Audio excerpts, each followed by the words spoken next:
நான் பச்சை பெருமாள்பட்டி வடக்கு பகுதி செங்கல்பட்டு சென்ட்ரலிருந்து செங்கல்பட்டுக்கு சம்மந்தமான விவசாயி பேசுகிறேங்க. என்னுடைய பெயர் வந்து சங்கருங்க. நான் வந்து நெல் கொண்டு வந்ததுக்காக செங்கல்பட்டு சென்டருக்கு நெல் கொண்டு வந்திருந்தேங்க. நெல் கொண்டு வந்திருந்தப்போ சாக்கு அதிகமாக நெல் சாக்கு வழியாக வருதுன்ட்டு சந்தேகப்பட்டுங்க. எடை போட்டு பார்த்தேங்க.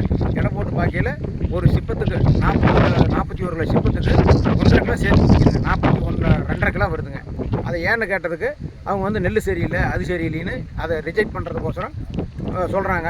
நாங்கள் அதையும் மாரி கேட்டாங்க. நீங்கள் உங்களை யாருங்க கொண்டு வர சொன்னால் உங்கள் விருப்பம்னா கொண்டு வாங்க, இல்லைன்னா இருந்துக்குங்க, இப்படி இருக்கணும்னா கொண்டாட வேண்டாம் அப்படின்னு எங்களை அதிகாரப்பூர்வம் மிரட்டுறாங்க. இது வந்து 2 தனிப்பட்ட நபர்கள் வந்து இதை நடத்துகிறாங்க. பிசி வாட்ச்மேன் இவங்களாம் யாரும் அதிகமாக வர்றதில்லைங்க. இவங்க கண்ட்ரோலில் இருக்குது சென்ட்ரு.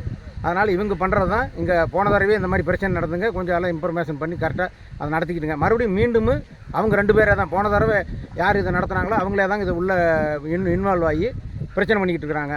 இது வந்து எங்களுக்கு விவசாயிக்கு நிறைய பாதிக்குதுங்க. அதனால் வந்து இந்த தனி மனிதனுடைய தலையீடு இல்லாமல் கவர்மெண்ட் சென்டரில் பிசி இவங்க கவர்மெண்ட் ஆஃபீஸராக பார்த்து அதை நடத்தி எங்களுக்கு விவசாயிக்கு வந்து நல்ல சலுகை பண்ணி கொடுக்கணும்னு நாங்கள் எதிர்பார்க்குறோங்க. இதுதான் எங்கள் விவசாயினுடைய வேண்டுகோள்.